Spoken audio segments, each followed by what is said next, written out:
नमस्ते दोस्तों, सत श्री अकाल, आदाब।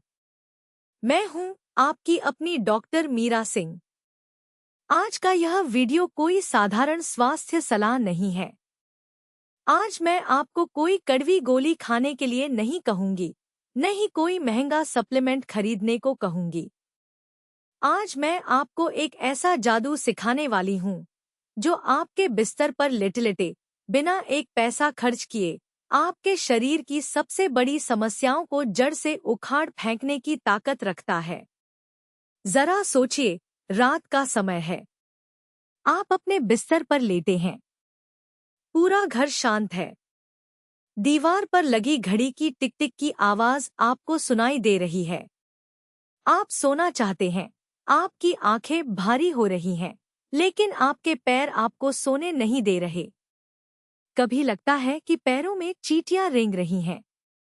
कभी लगता है कि तलवे बर्फ जैसे ठंडे पड़ गए हैं। कभी पिंडलियों में ऐसा मीठा मीठा दर्द होता है कि मन करता है कोई रात भर उन्हें दबाता रहे। आप करवट बदलते हैं, तकिए को ठीक करते हैं, रजाई ओढ़ते हैं, फिर हटाते हैं, लेकिन वो आराम, वो सुकून नहीं मिलता। क्या आप जानते हैं कि यह सिर्फ थकान नहीं है? यह आपके शरीर की एक मूक चीख है। यह आपका शरीर आपको बता रहा है कि नीचे सब कुछ ठीक नहीं है। आज मैं आपको एक बहुत ही प्राचीन, लेकिन विज्ञान द्वारा सिद्ध जापानी तकनीक के बारे में बताने जा रही हूँ। इसे कहते हैं टो टैपिंग, यानी लेटे हुए दोनों पैरों के अंगूठों को आपस में टकराना। सुनने में यह बहुत साधारण लगता है ना? आप सोच रहे होंगे कि डॉक्टर मीरा, सिर्फ अंगूठे टकराने से क्या होगा? यकीन मानिए, अगले कुछ मिनटों में जब मैं आपको इसके पीछे का गहरा विज्ञान और अपने मरीजों की सच्ची कहानियां सुनाऊंगी, तो आप आज ही, इसी वक्त इसे करना शुरू कर देंगे। यह तकनीक सिर्फ पैरों के लिए नहीं है।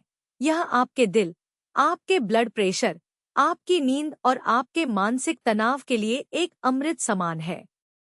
तो चलिए, एक गहरी सांस लीजिए, खुद को शांत कीजिए और मेरे साथ इस सफर पर चलिए। इससे पहले कि मैं आपको यह बताऊं कि यह तकनीक कैसे काम करती है, हमें यह समझना होगा कि हमें इसकी जरूरत क्यों है। मैं आपको अपने क्लिनिक के 4 मरीजों की कहानियां सुनाना चाहती हूं। जब आप इन्हें सुनेंगे, तो मुझे पूरा यकीन है कि इनमें से किसी न किसी कहानी में आपको अपनी या अपने घर के किसी बुजुर्ग की झलक जरूर दिखाई देगी। रमेश जी, जिनकी उम्र 54 वर्ष है, दिल्ली के एक सरकारी बैंक में मैनेजर हैं। उनका काम दिन भर कुर्सी पर बैठकर फाइलों को निपटाना है। सुबह 9 बजे से शाम 6 बजे तक उनकी दिनचर्या में हिलना डुलना बहुत कम होता है। जब रमेश जी मेरे पास आए, तो उनकी आंखों के नीचे गहरे काले घेरे थे। चेहरा मुरझाया हुआ था। उन्होंने मुझसे कहा कि डॉक्टर मीरा, मैं बहुत थक गया हूँ। दिन भर बैंक में काम करने के बाद जब मैं घर जाता हूँ, तो शरीर टूट रहा होता है। मैं 10 बजे बिस्तर पर लेट जाता हूँ। लेकिन असली संघर्ष वहीं शुरू होता है। मैंने पूछा, क्या होता है रमेश जी? उन्होंने बताया कि मैडम, जैसे ही मैं लेटता हूँ, मेरे पैरों में एक अजीब सी बेचैनी शुरू हो जाती है। ऐसा लगता है कि पैरों की नसों में खून दौड़ ही नहीं रहा, बल्कि रुक गया है। कभी कभी मुझे ऐसा महसूस होता है कि मुझे उठकर चलना चाहिए ताकि पैरों को आराम मिले। मेरी पत्नी गहरी नींद में सो रही होती है और मैं अंधेरे में छत को घूरता रहता हूँ। मैं अपने पैरों को पटकता हूँ, मालिश करता हूँ, लेकिन वो अंदरूनी खुजली या बेचैनी शांत नहीं होती। सुबह जब मैं उठता हूँ, तो ऐसा लगता है कि मैंने पूरी रात कुश्ती लड़ी है। मेरे पैर भारी रहते हैं, जैसे किसी ने उन पर पत्थर बांध दिए हों। रमेश जी की यह समस्या रेस्टलेस लेग सिंड्रोम और खराब ब्लड सर्कुलेशन का क्लासिक उदाहरण थी। उनका दिल तो धड़क रहा था, लेकिन उनके पैरों से वापस दिल तक खून ले जाने वाली व्यवस्था कमजोर पड़ चुकी थी। मेरी दूसरी मरीज सावित्री देवी 68 वर्ष की हैं और वे देहरादून की रहने वाली है। पहाड़ी इलाका होने के कारण वहां ठंड थोड़ी ज्यादा रहती है। सावित्री जी मेरे पास अपनी गठिया की समस्या लेकर आई थी, लेकिन बातों बातों में उन्होंने एक बहुत ही दर्दनाक बात बताई। सावित्री जी ने कहा कि बेटी, मुझे ठंड से बहुत डर लगता है। मैं गर्मियों में भी जुराबें पहनकर सोती हूँ। रात को मैं 2-2 कंबल ओढ़ लेती हूँ। मेरा शरीर तो गर्म हो जाता है, लेकिन मेरे पैरों के तलवे ऐसे ठंडे रहते हैं जैसे मैंने उन्हें बर्फ के पानी में डुबो रखा हो। मेरे पति अक्सर कहते हैं कि मेरे पैर किसी मरे हुए इंसान जैसे ठंडे लगते हैं। मैं रात भर अपने पैरों को एक दूसरे से रगड़ती रहती हूँ ताकि थोड़ी गर्मी आए, लेकिन वो सुन्नपन नहीं जाता। सुबह जब मैं बिस्तर से पैर नीचे उतारती हूँ तो पहले 10 मिनट तक मैं ठीक से खड़ी भी नहीं हो पाती। एड़ियों में इतना दर्द होता है जैसे किसी ने कील चुभा दी हो। सावित्री जी की समस्या यह थी कि उनका खून, जो शरीर की गर्मी का वाहक है, वह उनके पैरों के आखिरी छोर यानी अंगूठों और तलवों तक ठीक से पहुंच ही नहीं पा रहा था। जब खून नहीं पहुंचेगा तो गर्मी कैसे आएगी? और जब गर्मी नहीं होगी तो नसें सिकुड़ेंगी और दर्द बढ़ेगा। विक्रम एक 28 साल का सॉफ्टवेयर इंजीनियर है। वह बेंगलोर में काम करता है। विक्रम की कहानी आज की युवा पीढ़ी की कहानी है। वह दिन में 12 से 14 घंटे कंप्यूटर के सामने बैठता है।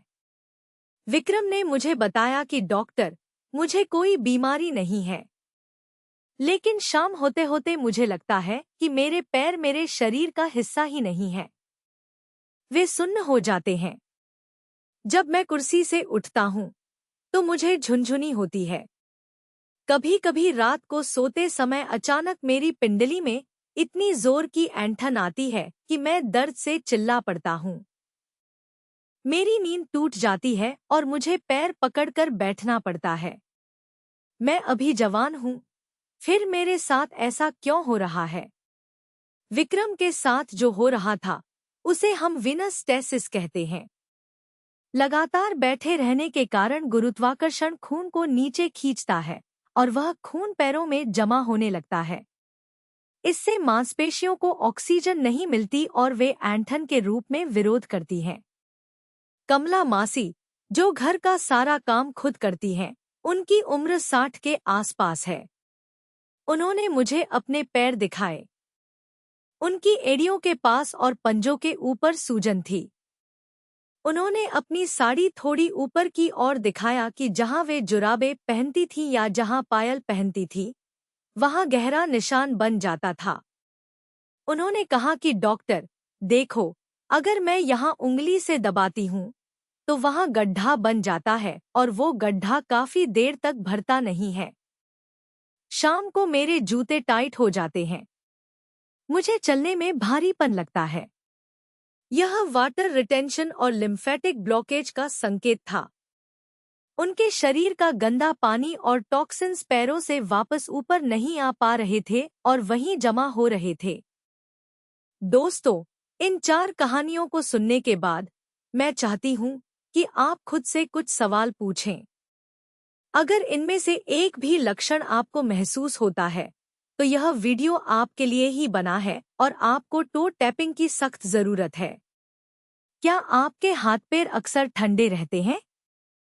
चाहे मौसम कैसा भी हो, क्या आपको लगता है कि आपके तलवों में वो गर्माहट नहीं है जो होनी चाहिए? क्या रजाई में घुसने के 1 घंटे बाद भी पैर ठंडे रहते हैं?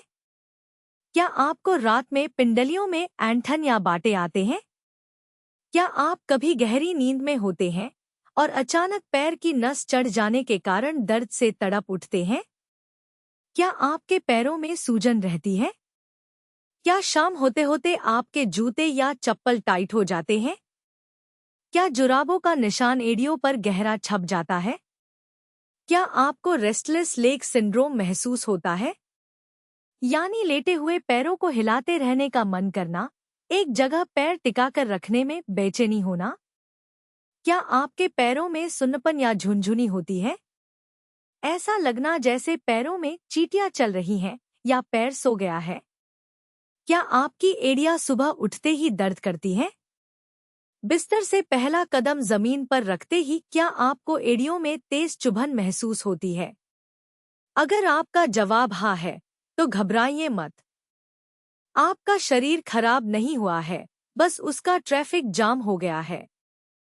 और आज हम उस जाम को खोलने वाले हैं।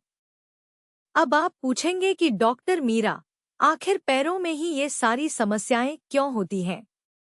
हाथों में या कंधों में ऐसा क्यों नहीं होता? इसे समझने के लिए हमें शरीर की इंजीनियरिंग को बहुत ही सरल भाषा में समझना होगा। कल्पना कीजिए कि आपका शरीर एक बहुमंजिला इमारत है। आपका दिल चौथी मंजिल पर रहता है, लेकिन आपके पैर ग्राउंड फ्लोर पर हैं। दिल का काम है खून को पंप करना। जब दिल धड़कता है, तो वह बहुत ही आसानी से खून को नीचे पैरों तक भेज देता है। गुरुत्वाकर्षण इसमें मदद करता है। पानी की तरह खून भी ऊपर से नीचे आसानी से बहता है। लेकिन समस्या तब आती है जब उस खून को वापस ऊपर आना होता है। खून को पैरों से वापस दिल तक पहुंचने के लिए गुरुत्वाकर्षण के खिलाफ लड़ना पड़ता है। यह बहुत मुश्किल काम है। प्रकृति ने इसके लिए हमारे पैरों में एक विशेष व्यवस्था बनाई है। क्या आप जानते हैं कि आपके शरीर में एक नहीं, बल्कि दो दिल होते हैं? पहला दिल आपके सीने में है और दूसरा दिल आपकी पिंडलियों में है। जी हाँ, मेडिकल साइंस में हम काफ मसल्स को दूसरा दिल कहते हैं। जब हम चलते हैं, दौड़ते हैं या पैरों को हिलाते हैं, तो ये मांसपेशियां सिकुड़ती हैं और खून को पंप करके ऊपर की तरफ धकेलती हैं। यह एक पंप की तरह काम करता है। लेकिन आज की जीवन शैली में क्या हो रहा है? रमेश जी बैंक में बैठे हैं। विक्रम कंप्यूटर पर बैठा है। हम में से ज्यादातर लोग घंटों बैठे रहते हैं या खड़े रहते हैं। हम चलते नहीं हैं। जब हम चलते नहीं हैं, तो यह दूसरा दिल बंद पड़ जाता है। पंप काम करना बंद कर देता है। नतीजा यह होता है कि खून नीचे पैरों में जमा होने लगता है। वह गंदा खून, जिसमें कार्बन डाइऑक्साइड और टॉक्सिन्स है, वहीं रुक जाता है। इसी कारण सूजन, दर्द, ठंडापन और नसों की कमजोरी आती है। अब यहाँ आती है हमारी जापानी तकनीक टो टैपिंग। जब आप बिस्तर पर लेटकर अपने दोनों पैरों के अंगूठों को आपस में टकराते हैं, तो क्या होता है? जैसे ही अंगूठे टकराते हैं, एक कंपन पैदा होती है। यह कंपन सिर्फ अंगूठों तक सीमित नहीं रहती। यह कंपन एक लहर की तरह आपकी हड्डियों के जरिए ऊपर चढ़ती है। अंगूठे से टखने तक, टखने से पिंडली तक, पिंडली से घुटने तक, घुटने से जांघ की हड्डी तक, और अंत में यह कंपन आपके कूल्हों और रीढ़ की हड्डी के निचले हिस्से तक पहुंचती है। यह सूक्ष्म कंपन उन सोई हुई नसों को जगाने का काम करती है। यह नसों को शेक करती है, जिससे रुका हुआ खून हिलता है और वापस ऊपर की तरफ बहना शुरू कर देता है। जापानी चिकित्सा पद्धति और भारतीय आयुर्वेद दोनों ही यह मानते हैं कि हमारे पैरों के अंगूठों में शरीर के सबसे महत्वपूर्ण स्विच होते हैं। रिफ्लेक्सोलॉजी के अनुसार पैर का अंगूठा सीधे हमारे मस्तिष्क और पिट्यूटरी ग्रंथि से जुड़ा होता है। जब आप अंगूठों को टकराते हैं, तो आप अपने दिमाग को शांत होने का संकेत भेज रहे होते हैं। इसीलिए इसे करने से नींद बहुत अच्छी आती है। हमारे शरीर में ऊर्जा की नदियां बहती हैं, जिन्हें हम नाड़ियां कहते हैं। लीवर और स्प्लीन की मेरिडियन पैरों के अंगूठों से शुरू होती है। जब हम टो टैपिंग करते हैं, तो हम इन अंगों को भी उत्तेजित कर रहे होते हैं, जिससे पाचन और डिटॉक्स में मदद मिलती है। संक्षेप में, जब आप टो टैपिंग करते हैं, तो आप मैन्युअल रूप से अपने दूसरे दिल को चालू करते हैं, नसों में कंपन पैदा करते हैं और रुके हुए खून को वापस दिल की तरफ भेजते हैं।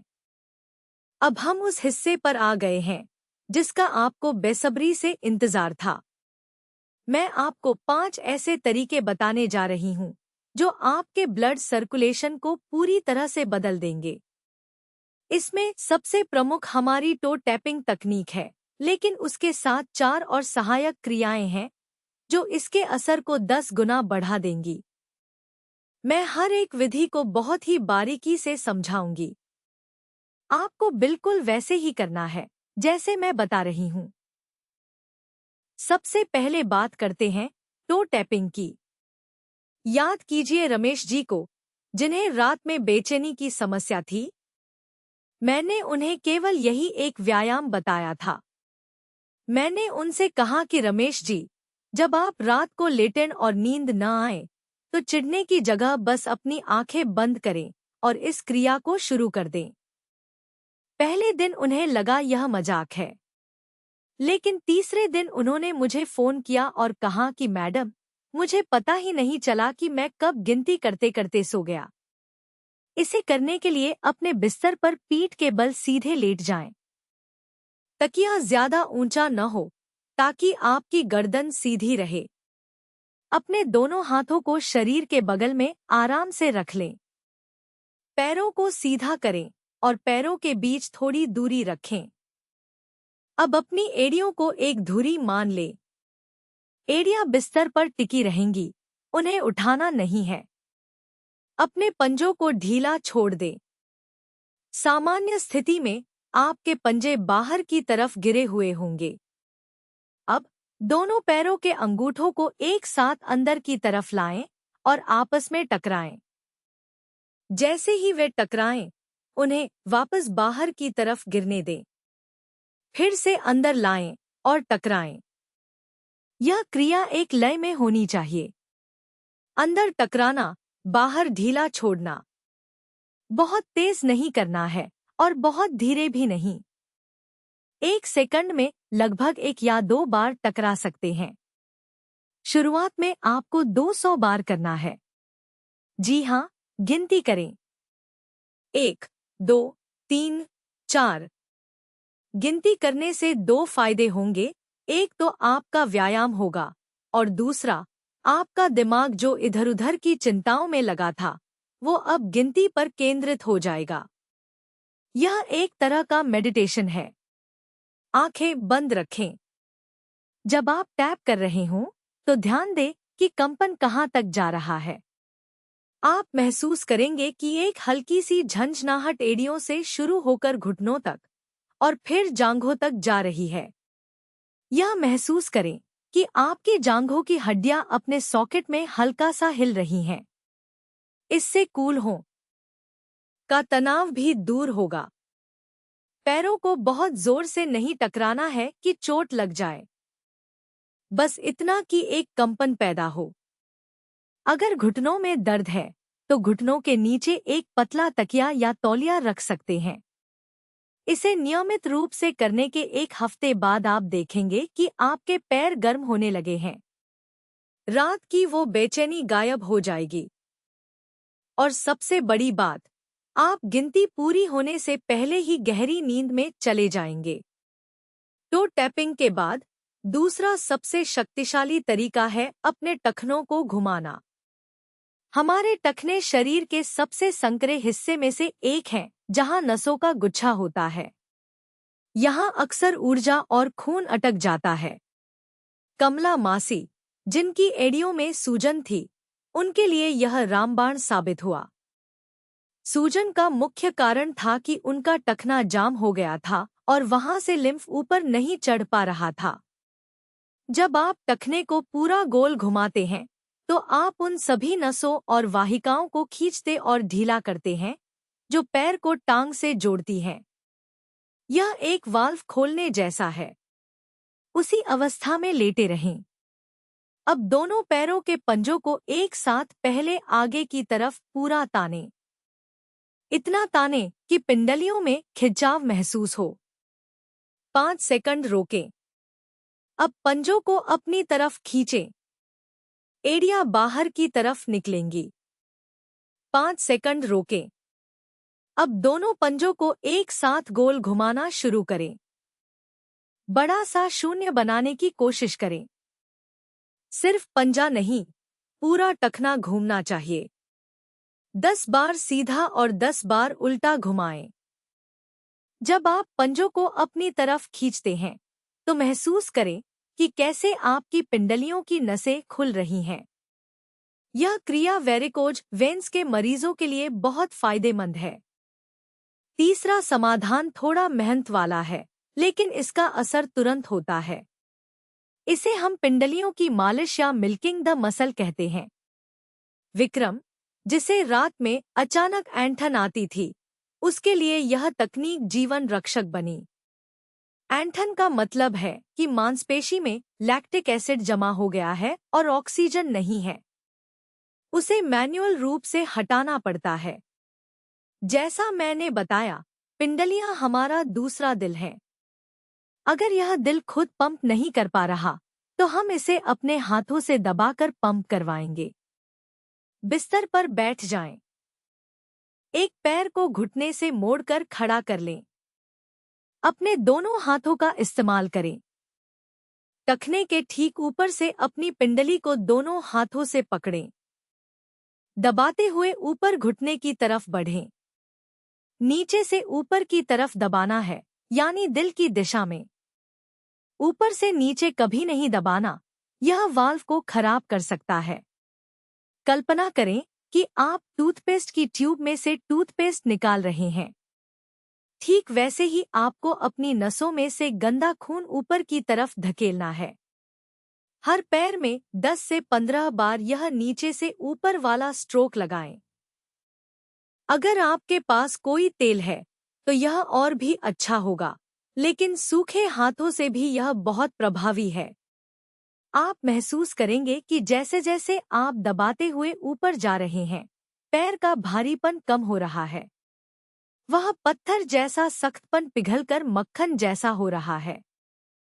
चौथा तरीका है विपरीत करनी, यानी पैरों को दीवार के सहारे ऊपर करना। यह एक योग मुद्रा है, लेकिन हम इसे चिकित्सा के रूप में इस्तेमाल करेंगे। यह सबसे आसान तरीका है गुरुत्वाकर्षण को अपने पक्ष में करने का।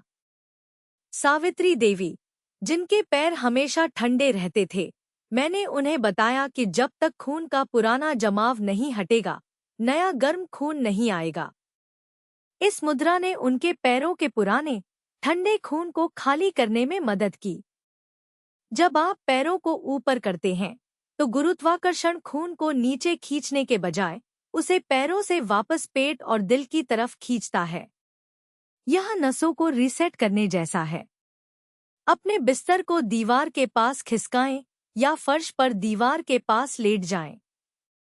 अपने कूल्हों को दीवार से जितना हो सके सटा लें। अपने दोनों पैरों को दीवार के सहारे ऊपर उठा दें। आपका शरीर एल आकार में आ जाएगा। हाथों को बगल में फैला लें और आंखें बंद कर लें। इस स्थिति में 5 से 10 मिनट तक लेटे रहें। इस दौरान आप अपने पंजों को ढीला छोड़ दें। आप चाहें तो इस पोजीशन में भी हल्की टो टैपिंग कर सकते हैं। पहले 2 मिनट में आपको लगेगा कि पैरों से कुछ नीचे उतर रहा है। आपको पैरों में हल्कापन महसूस होगा। 5 मिनट बाद आपके पंजों में हल्की झुनझुनी हो सकती है, जो यह संकेत है कि खून का प्रवाह बदल रहा है। जब आप वापस नीचे आएंगे, तो ताज़ा, ऑक्सीजन से भरा खून आपके पैरों की तरफ दौड़ेगा, जिससे जबरदस्त गर्माहट मिलेगी। 5वां और आखिरी अमृत है गर्म तेल का नर्व एक्टिवेशन। यह बाकी चारों क्रियाओं के लिए ईंधन का काम करता है। जिन लोगों की त्वचा बहुत रूखी है और नसें बहुत कमजोर हैं, उनके लिए सिर्फ व्यायाम काफी नहीं होता। उन्हें पोषण की जरूरत होती है। सरसों का तेल सबसे अच्छा है क्योंकि इसकी तासीर गर्म होती है। अगर आपको गंध पसंद नहीं, तो तिल का तेल लें। नारियल तेल सर्दियों में न लें क्योंकि वह ठंडा होता है। तेल को हल्का गुनगुना गर्म कर लें। सोने से ठीक पहले अपने तलवों पर और पिंडलियों पर यह तेल लगाएं। विशेष रूप से अपने पैर के अंगूठे और उंगलियों के बीच की जगह में तेल लगाकर मालिश करें। मर्मा चिकित्सा के अनुसार उंगलियों के बीच के पॉइंट्स सीधे नसों को रिलैक्स करते हैं। यह तेल लगाने के बाद अगर आप टो टैपिंग करेंगे तो उसका असर दोगुना हो जाएगा। हमने समाधान की बात कर ली, लेकिन अगर आप एक तरफ अमृत पी रहे हैं और दूसरी तरफ जहर, तो फायदा नहीं होगा। आपको इन 5 आदतों को आज ही छोड़ना होगा जो आपके पैरों के ब्लड सर्कुलेशन की दुश्मन है। पहली आदत है क्रॉस लेग करके बैठना। हम में से बहुत से लोगों की आदत होती है कि कुर्सी पर बैठते ही एक पैर दूसरे पैर के ऊपर चढ़ा लेते हैं। आपके घुटने के पीछे एक बहुत महत्वपूर्ण नस होती है जिसे पॉप्लिटियल आर्टरी कहते हैं। जब आप पैर पर पैर चढ़ाते हैं तो आप इस नस को दबा देते हैं। यह ऐसा ही है जैसे पानी के पाइप पर पैर रख देना। खून का बहाव तुरंत धीमा हो जाता है। बैठते समय दोनों पैर जमीन पर समानांतर रखें। अगर आदत है तो उसे बदलें।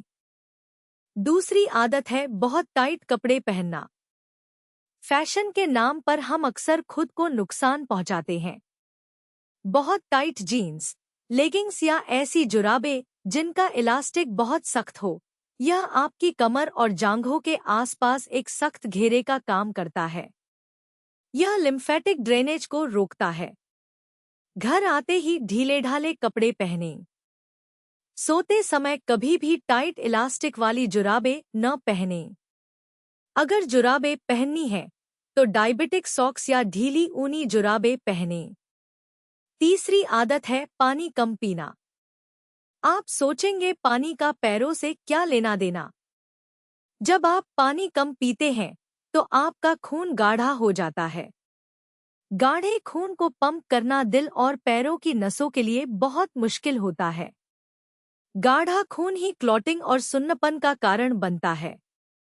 दिन भर में पर्याप्त गुनगुना पानी पिए ताकि खून पतला और प्रवाहशील बना रहे। चौथी आदत है चीनी और रिफाइंड नमक का ज्यादा सेवन। ज्यादा नमक शरीर में पानी को होल्ड करता है, जिससे पैरों में सूजन आती है। और ज्यादा चीनी नसों के अंदरूनी अस्तर को खराब करती है, जिससे ब्लड सर्कुलेशन बाधित होता है। डायबिटीज के मरीजों के पैर खराब होने का सबसे बड़ा कारण यही चीनी है। शाम 7 बजे के बाद नमक का सेवन कम से कम करें। पांचवी गलती है गलत तकिया लगाना। कई लोग सोते समय घुटनों के नीचे बहुत मोटा तकिया लगा लेते हैं। अगर तकिया सख्त है और घुटने के ठीक नीचे है तो वह भी नस को दबा सकता है। अगर पैरों को ऊपर रखना है तो तकिया एड़ियों और पिंडलियों के नीचे होना चाहिए ताकि घुटने हवा में रहें और उन पर दबाव न पड़े। या फिर पूरा पैर तकिए पर हो। दोस्तों, आज मैंने आपको जो टो टैपिंग तकनीक बताई है वह देखने में जितनी छोटी लगती है उसका असर उतना ही गहरा है। मुझे याद है, मेरे पास एक 70 साल के दादाजी आए थे। वे पिछले 10 सालों से नींद की गोलियां खा रहे थे क्योंकि उनके पैरों का दर्द उन्हें सोने नहीं देता था। उन्होंने यह अंगूठे टकराने वाली विधि शुरू की। यकीन मानिए, केवल 15 दिनों के अंदर उनका दर्द गायब हो गया। उन्होंने मुझसे कहा कि डॉक्टर साहब, जो काम महंगी दवाइयां नहीं कर पाईं, वो इस मुफ्त के इलाज ने कर दिया। आज वे बिना किसी सहारे के चलते हैं और बच्चों की तरह गहरी नींद सोते हैं। तो आप किसका इंतजार कर रहे हैं? आज रात से ही इसे आजमाएं। याद रखें, आपका स्वास्थ्य आपके ही हाथों में है, या कहूँ आपके पैरों में है।